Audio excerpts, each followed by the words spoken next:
Hello everyone and welcome. Today I'm going to show you how to force update your 4K Freesat box. You might want to do this if your Freesat box didn't automatically update itself. Your 4K Freesat box is supposed to update automatically when in standby, but sometimes it doesn't. You can find out whether your 4K Freesat box is up to date or not by looking at what version of system software your box is on and comparing it to Freesat's website, which I'll have linked in the description. There's probably a manual way to update these Freesat boxes through a flash drive, but Freesat don't allow customers to do this. Things like this are reserved for Freesat themselves only. But what you can do is force your Freesat box to update itself. To do this, turn on your Freesat box and make sure you're on a live TV channel. It doesn't matter which channel. And then press 999 on your remote to go to channel 999, which is the Freesat info channel. After a couple of seconds, you'll see a blue screen with text on it on how to get Freesat help. Leave your 4K Freesat box on this channel for about 15 minutes.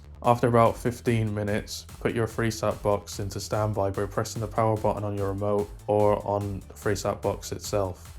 If your Freesat box isn't recording anything, it'll shut itself completely off after around 30 seconds or less. If your Freesat box is recording, it should do this when the recording is finished, but it's probably best to do this when you're not recording anything. It'll reboot once it shuts itself off and then start updating itself. If you turn on your Freesat box while it's updating, you'll see the Freesat logo and a progress bar animation. Once it's finished updating, your Freesat box will reboot itself again and be up to date with the latest system software. By the way, when it's updating, you don't have to turn on your Freesat box. It's just, if you was to, you wouldn't break it. It would just show the Freesat logo and the progress bar animation. I'm pretty sure it's not accurate, as it's always the same speed and everything, so it's just a little animation to let you know that it's updating. You can see the new version of the system software by going back into settings and looking at the version installed. But that's how to force update your 4K Freesat box. Thanks very much for watching, and I'll see you in my next video.